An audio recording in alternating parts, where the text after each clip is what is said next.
con voces y opiniones. 8:13, amigos, vamos a dar paso a nuestro invitado del día. Alex, ¿de quién se trata? Sí, ya vamos a hablar conectado temas económicos. Sí, bueno, ya tenemos conectado a José Andrade, él es economista, él es director del Instituto Ecuatoriano de Economía Política, con quien vamos a conversar sobre dos temas interesantes, sobre los 26 años de la dolarización que se cumplieron justamente este mes de enero y sobre las reformas laborales que se vienen, ¿no? Economista Andrade, buenos días. Creo que tiene el micrófono apagado, no sé si puede...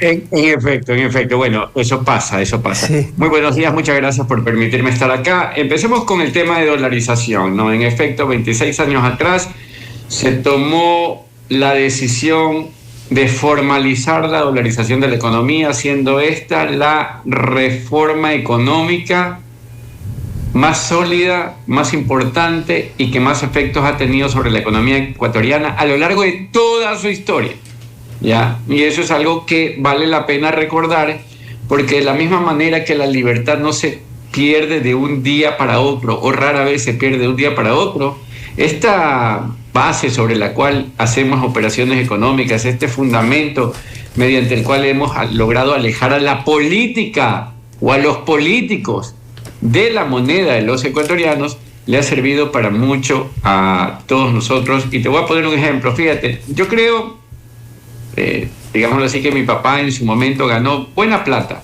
ya cuando trabajaba en Sucres. El cambio, una vez que hubo la dolarización, y no estoy diciendo que la dolarización tuvo la culpa, lo cierto es que el Sucre valía tan poco, que hoy por hoy él recibe una pensión de $200 mensuales, ¿ya? Y él ganó, en verdad, buen dinero, pero buen dinero en sucres, y al igual que el sucre y otras monedas manejadas por bancos centrales irresponsables, esto deterioró la vida de muchas personas. Ahora bien, ¿por qué en el Ecuador nosotros adoptamos la dolarización? Primero porque los ecuatorianos lo hicieron, luego se la formalizó. Pero ¿por qué se adoptó la dolarización? Porque el dinero, para ser dinero, tiene 3 características que lo convierten en dinero. Es unidad de cuenta, reserva de valor y medio de intercambio generalizado. ¿Qué quiere decir unidad de cuenta? Que tú ves los precios expresados en la moneda. Y en ese entonces, al final de los 90, los precios estaban expresados en dólares. Es decir, la gente había abandonado el expresar el precio en la moneda local porque ya no era dinero.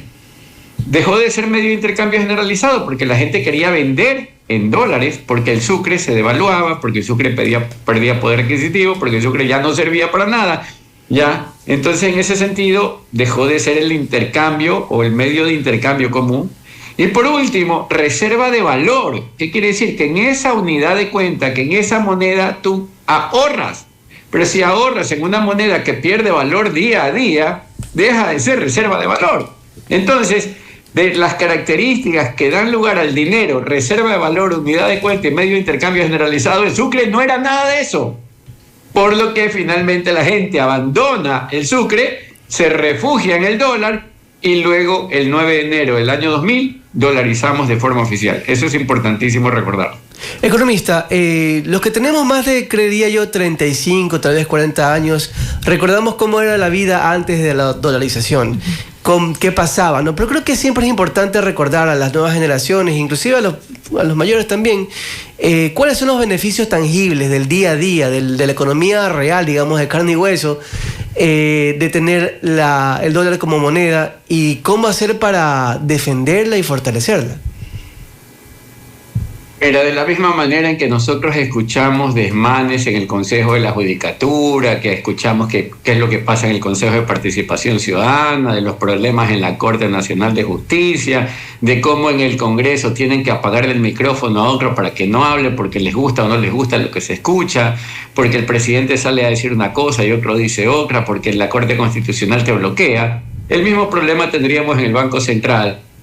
Tenemos a un amigo del presidente de turno, o del representante de turno, o del gobierno de turno, o Dios no quiera, a alguien de la Revolución Ciudadana disparando moneda como loco, y con eso da la casualidad que no tiene respaldo, digamos, eso hace que el dinero que se encuentra afuera pierda valor. ¿Ya? Entonces, para empezar, te empobrece. Segundo, distorsiona el sistema de precios. Eso es básicamente la inflación. La inflación es aumentar los precios, aunque en el mundo real la gente no haya cambiado de ser, aunque no demande más, aunque la oferta no se haya restringido. Sencillamente, nosotros vivimos en un mundo normal y de repente hay más dinero. Entonces, como hay más dinero, tú intentas comprar más. Cuando intentas comprar más, y dado que nada ha cambiado en el mundo real, la misma cantidad de bienes siguen existiendo, el precio de estos aumenta. Pero por una señal falsa, por una señal política. Y cuando esto sucede, el sistema de precios se distorsiona y da la casualidad de que el sistema de precios es como un semáforo. Te dice cuándo seguir, cuándo parar y cuándo tener precaución. Cuando tú vas a un mall y tú miras los precios de los distintos bienes, tú dices, el pantalón está barato. El pantalón está caro. Está bien, pero tengo otras urgencias. Pero da la casualidad de que un día pasas por ahí y dice 60% de descuento. Y dices, ahora o nunca Guayaquil vive por ti. Así de sencillo. Es el momento de hacer la compra. Porque el precio te acaba de enviar una señal con la cual tú tomas una decisión basado en tu realidad. Pero si el precio dice mentiras, es decir, tú entras, digamos, dice 60%, vas a realizar la compra, pones la tarjeta, no miras el voucher, solo firmas, y cuando te vas a casa resulta ser de que has pagado no el 100%, ni el 60% menos, sino el 150% del valor que normalmente veías, te estrellas. Ya, eso es lo que le pasa a la economía cuando el sistema de precios se distorsiona, porque todos los precios de la economía, todos envían señales equivocadas, todos tomamos decisiones equivocadas, el resultado es crisis y más crisis. A la vuelta de la esquina, como venezolano, por semáforo. Tenemos que emigrar del país, que fue exactamente lo que le sucedió a los ecuatorianos. Por eso es importante tomar en cuenta que la dolarización evitó ese problema, que alejó a los políticos de nuestra moneda. Y número dos, y esto también es importante, para conversar sobre ese tema, nosotros en el Instituto Ecuatoriano de Economía Política, junto a otras organizaciones y la Cámara de Comercio de Guayaquil, vamos a realizar un evento el día 23 de enero, de entre 10 y 12 del día, donde están todos cordialmente invitados, claro, siempre y cuando llenen el formulario, porque aunque no tiene pago directo, es decir, es gratuito, tienes que, por razones de espacio, reservar. Hasta donde llevaba la cuenta el día de ayer, ya íbamos 450 registrados, así que todavía hay algo de espacio, porque la verdad es que hemos cambiado de local para poder acoger a más gente. En ese momento, ¿qué vamos a hacer? No solamente hablar de dolarización, porque la dolarización hay que celebrarla y protegerla, sino también hablar de lo que se debió haber hecho junto a la dolarización y lo que tenemos que hacer a partir de ahora, porque al Ecuador, o por lo menos al gobierno, se le acabó el plan A. ¿Cuál era el plan A? Vamos por una constituyente. Ok, listo, se acabó ese. Brother, presente el plan. Díganos para dónde. Hermano, 2 tristes lluvias y hemos tenido unos apagoncitos. 2 tristes lluvias, de esas que no mojan, pero ni a un perro. Y ya hemos tenido apagoncitos. Y ojo, no tienen que ver con las hidroeléctricas, con la sequía. No, pero igual, hemos tenido apagoncitos, por Dios. O sea, una lluviecita y volvemos al siglo XIX. Eso no debe pasarle al Ecuador, y por eso debemos reflexionar sobre las reformas y los cambios que tenemos que hacer en el chip los propios ecuatorianos. Porque no hay nada peor que pegarse tiros en el pie. Acá nosotros hemos intentado hacer reformas laborales tibias, permitir la contratación por hora, permitir que digámoslo así, existan otras formas de contratación. Y a la contratación por horas, ¿qué le dijeron los ecuatorianos? No. Y luego nos preguntamos por qué somos pobres. Luego nos preguntamos por qué el Ecuador no crece. Luego nos preguntamos por qué no hay reactivación. Entonces, una de las reformas que tenemos que hacer, si queremos que el Ecuador funcione, para que la gente te contrate, brother, como diría otro, ñaño, si la gente, para que te contraten, tienes que facilitar la posibilidad de contratar. Es así de sencillo. Por eso estamos trabajando continuamente en el Instituto Ecuatoriano de Economía Política, gracias al apoyo de Atlas Network, entre otros, para presentar al país dentro de poco una propuesta de ley apoyada por los distintos gremios del país que hable sobre esa reforma laboral que el país necesita. No un detalle, contratación por horas, que está muy bien, no otro detalle, sino una reforma integral, o por lo menos un cúmulo de sugerencias basados en lo que está pasando allá afuera, en lo que dice el sector productivo, y no lo que se le antoja a un político que anda siempre mirando el espejito y diciendo, espejito, espejito, ¿y esta reforma me hará bien o me hará mal? Te hará mal. Uy, Dios mío, entonces dejémosla. Economista, por eso es que en la consulta popular que hicieron respecto justamente al trabajo por horas, los ecuatorianos dijeron no porque había el rechazo o la preocupación de que no se cumplan con los derechos de los trabajadores. Entonces, si se vuelve a preguntar algo parecido o si se vuelve a consultar a la ciudadanía, obviamente va a haber un nuevo rechazo. Pero ¿qué es lo que se plantea y cómo se podría llegar justamente a la aprobación del pueblo? Mira, lo que dices es importante, ¿ya? Hablas de unos derechos. Yo te voy a decir lo que le pasa al ecuatoriano que migra ilegalmente. Va, corre riesgos, pasa por la selva del Darién, entra a Estados Unidos como pueda, pasa por desiertos, arriesga su vida, llega allá, entra al sector informal, es indocumentado, agarra un trabajo, agarra 2 trabajos, agarra 3 trabajos. Nadie le está diciendo aquí está el código laboral, venga firme. Le dicen, ¿sabe qué, brother? Le vamos a pagar X cantidad de dinero por hora y listo. Y el hombre comienza a enviar billete al Ecuador. ¿Qué es lo importante? Para empezar a tener trabajo. Para empezar a tener trabajo. Esa es la realidad.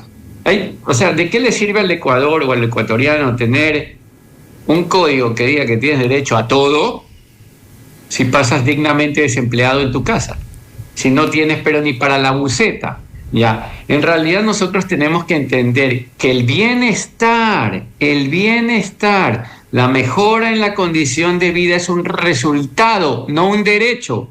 Es un resultado, hay que hacer la tarea para vivir bien. Es decir, Alex, por ejemplo, no se levanta y dice, bueno, ¿dónde está mi mansión en Sambo?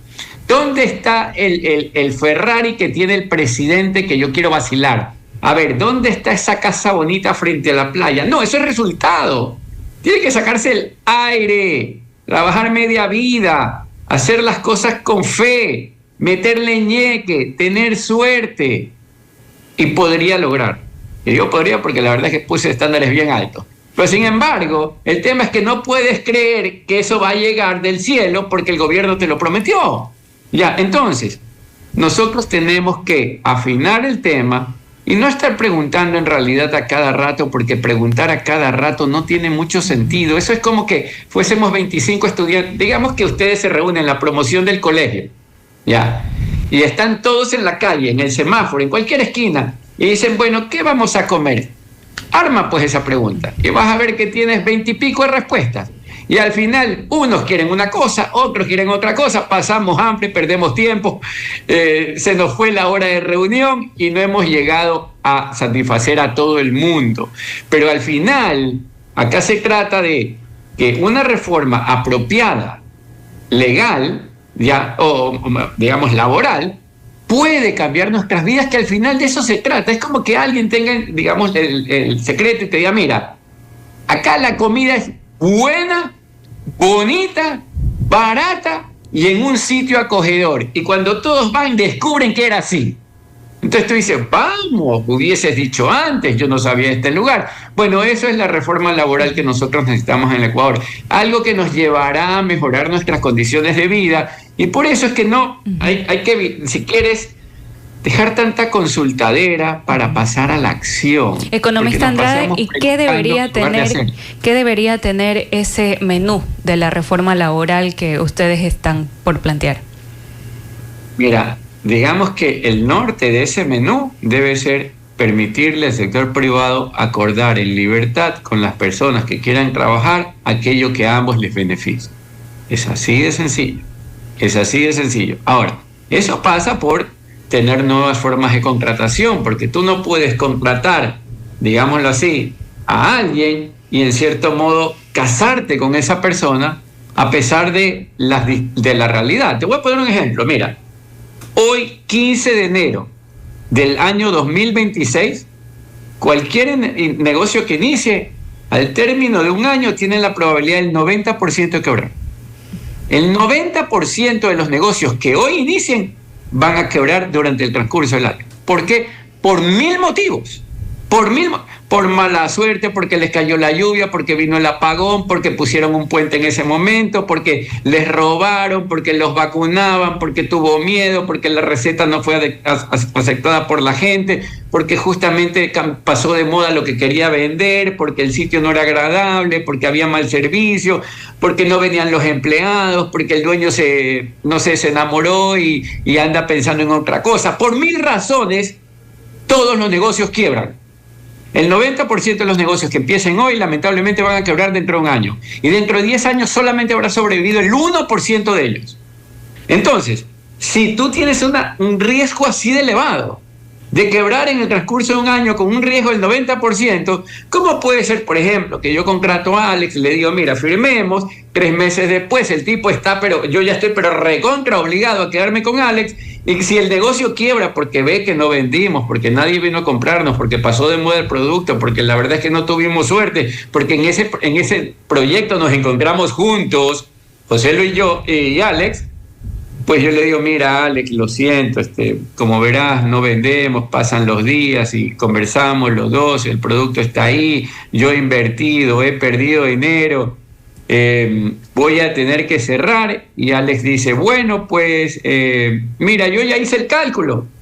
Y el cálculo dice que tú me tienes que pagar esto y aquello. Y yo te diré con la mano en el corazón, brother, me has visto quebrar, has visto que no hemos vendido nada. Y encima me apuñalas cuando eras en cierto modo mi socio en esta aventura. Entonces, claro, si yo sé que eso va a pasar, no contrato, pues le digo a mi hijo que venga conmigo a trabajar y no le doy trabajo al vecino o al prójimo. Y es más, al final del día estamos rodeados de empresas donde está solo la familia, porque uno cree que la cosa ahí tiene menor peligro. Al final, si nosotros queremos una empresa que contrate no a la familia, sino a todo el mundo, necesitamos brindar las garantías para que aquellos que corren riesgo con una probabilidad de cierre tan elevado puedan establecer los términos del contrato en libertad, porque así tiene que ser.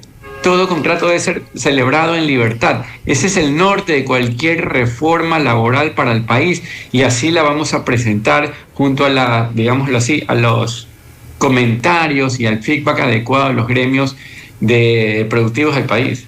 Economista, yo entiendo totalmente lo que usted dice, concuerdo a plenitud, pero hay un detalle que a lo mejor muy poco se habla dentro de estas propuestas, sobre todo del sector empresarial. Ahora, en la actualidad, el 60%, si no me equivoco, de la masa de personas de que están en edad laboral trabaja en la informalidad, ¿no? Y también hemos visto en los últimos días reportes de que el IES no tiene ya capacidad para poder cubrir el tema de pensión jubilar. De hecho, está empezando a hacer desinversiones del BIES para poder cubrir con estas obligaciones. ¿Ustedes cómo contemplan el tema justamente de la afiliación de las personas? Porque esto es un tema que va a llegar a un punto donde va a ser insostenible el tema de la jubilación. Mira, por partes, como dijo ya el destripador, el IES va a implosionar. Es solamente cuestión de tiempo. Eso es como si prendes una camareta. Eso va a reventar. Si la encendiste bien, va a reventar. En el caso esta es una camareta que ya fue prendida, ya fue encendida. Pero vamos a explicar primero. ¿Por qué hay informalidad? Porque es carísimo contratar en el sector formal. Porque cumplir con las reglas de juego que impone el código de porquería laboral que tenemos es imposible. Por eso es que al final la gente dice, mira, yo no puedo cumplir con eso, pero si acordamos tú y yo las reglas de juego, mira, yo te pago tanto, tú vienes a tal hora, haces tal cosa, y la gente dice, mira, a mí esa chatarra, esa porquería de legislación laboral que tenemos no me sirve, y yo prefiero ganar un poquito menos o trabajar un poquito más para tener ingresos y llevarlos a mi casa. Esa es la realidad. Por eso es que hay informalidad, porque es costosísimo, carísimo ser legal. Entonces, esos costos elevados en la legalidad son los que impulsan a la informalidad. Bajamos esos costos y la informalidad se desploma. y todo el mundo entra en el sector formal, y cuando entras al sector formal, terminas siendo afiliado. Pero un detalle, lamento informarles a la gente, que si muchas, digámoslo así, vamos a imaginar que 1 millón de personas hoy entran al trabajar en el sector formal y se afilian al IES. Peor para el IES. Peor para el IES. Ese día, el día 1, el día 2, los primeros 6 meses, el primer añito, va a recibir un billete que le va a ayudar a pagar o a cubrir el hueco que ya tiene. Pero cuando esa gente vaya acercándose a la edad de jubilación, ya no van a ser, me voy a inventar, 2 millones los que van a pasar hambre, sino 2 millones más ese nuevo millón. ¿Por qué? Porque el IES no puede sufragar los gastos existentes y por una razón de peso. Yo ya le he mencionado, no sé si le he mencionado aquí. Mira, mi papá eran 11 hermanos. 11. Vamos, 11. Mi generación, Andrea, la mujer que amo, a la que yo le dedico mi vida, y mi amor, si me estás escuchando, te amo, te amo, te amo. Y mis 2 hijos, José Andrés y Gabriel, somos 4. O sea, tengo 2 hijos. Yo pasé de una generación donde mi papá tenía 11 hermanos y hoy yo tengo 2 hijos. ¿Y sabes cuántos hijos quieren tener los chicos actuales? Quieren tener gatos. ¿Ya? Claro. Entonces, ¿quién va a sostener a un número cada vez más grande de ancianos que viven muchísimo más? Gracias a Dios, a la tecnología, al conocimiento, al capitalismo, viven mucho más, viven mejor, tienen una expectativa de vida más alta y durante esa expectativa de vida no es que están sentados en el balcón así, con zapatillas y medias, están viajando por el mundo, sobre todo en las sociedades más prósperas. Pero como están viviendo muchos más y ahora la juventud quiere tener gatos, va a haber un instante en que no pueda sostenerse ese sistema porque la pirámide se invirtió. Antes eran muchísimos muchachos jóvenes aguantando, soportando, financiando a muy pocos y hoy son muchísimos mayores soportados por menos. Mira, Alex, y ojo que tú eres joven, ya se nota. Cuando te reunías con tus primos de chiquito, ¿eran muchos o no eran muchos? Pues como 20, sí. Ok, sí. Eran un gajazo. Qué linda niñez la que tuvimos. Sí. Ya tanta familia reunida, tanto cariño, tanta joda, tanto alboroto, que era un desastre si quieres. Hoy reunamos pues a los hijos de esta nueva generación. Vas a ver que uno que otro. O sea, ya no hay el griterío, ya no se arma el alboroto. Es más, ya ni se ve. Sé que no han migrado. Entonces, de paso, si migraron, hay menos gente que soporta el sistema, por eso hay que corregirlo. Y la corrección del sistema pasa por cambiar el sistema de inseguridad social que tenemos, pasa por adoptar un sistema similar al chileno. O sea, no puedes tirarle, digamos, a ese saco roto más fondos porque se van a perder, hay que corregir el problema. Pero en todo caso, adicional, porque más allá, mira, te lo voy a poner así, Alex. Si bien es importante ahorrar para la vejez, entre ese momento de vejez, de retiro y la edad que tienes, hay harto tiempo, hermano. Ya. Entonces, primero preocupémonos porque tengas trabajo e ingresos importantes. Y una vez que tienes trabajo e ingresos importantes, así sea que el IES no funcione, tú comienzas a guardar un poquito. Pero mientras estás desempleado, no hay ni futuro, ni retiro, ni pan el día de hoy. Ese es el problema a solucionar en Ecuador. Por eso debemos hacer una reforma laboral. Por eso debemos permitir más banca en el país. Por eso debemos traer banca extranjera al Ecuador para contar con los fondos para que esta cosa funcione. Porque si al final del día tenemos a tanto muchacho que hoy se trepa en una moto y le pega un tiro a cualquiera que se le cruza por la calle, es porque esos muchachos no tienen trabajo. Ya, entonces no tienen una alternativa y no digo que esa es la única causa, pero si no generas las alternativas para que esos muchachos ocupen su tiempo en algo decente, se van a multiplicar los sicariatos. No importa que multipliques el número de policías, hay que corregir el problema de fondo. El problema de fondo es económico. ¿Ya? Si corregimos el problema económico y la gente vive mejor y termina estudiando más, terminará exigiéndole a nuestros políticos que se porten serios. Y cuando vean a un delincuente liberando un partido político, van a decir, estamos reuniendo firmas para que se cierre esa porquería. Economista, y todos estos temas son los que van a abordar en el próximo foro, así que sería bastante interesante que pueda hacer de nuevo la invitación para nuestros oyentes, para que se puedan sumar también a este espacio más profundo de análisis. El día viernes 23 en la Cámara de Comercio de Guayaquil, entre 10 y 12 del día, vamos a estar conversando sobre estos temas. Va a encontrarse el economista Pablo Arosemena Marrio, el ministro de Economía. Vamos a ver a Gabriela Calderón, editorialista del diario El Universo, hablando de integración financiera. Tendremos a Francisco Salles, quien conoce el tema de dolarización, fue uno de los firmantes del foro de dolarización más de 26 años atrás. Tendremos a Dorita de Ampuero, tendremos a Giovanni Ginata, hijo de Joyce de Ginata, actriz, actora principal de la dolarización, y a este servidor para conversar sobre estos temas. Y además ese día Francisco Salles va a mostrarle al Ecuador un libro sobre la dolarización que recoge un poco esas experiencias y lo que debería hacerse, empezando por eliminar el impuesto de salida de divisas, otro cáncer del país, ya, para poder atraer inversiones. Así de sencillo. Muchísimas gracias, Diana y Alex. Gracias. Ha sido una mañana estupenda. Gracias a usted, economista, y ya lo saben, amigos, la cita es el próximo viernes 23 de enero en la Cámara de Comercio de Guayaquil para seguir hablando de la dolarización, reforma laboral e integración financiera. Muchas gracias, economista José Lo Andrade, por habernos acompañado.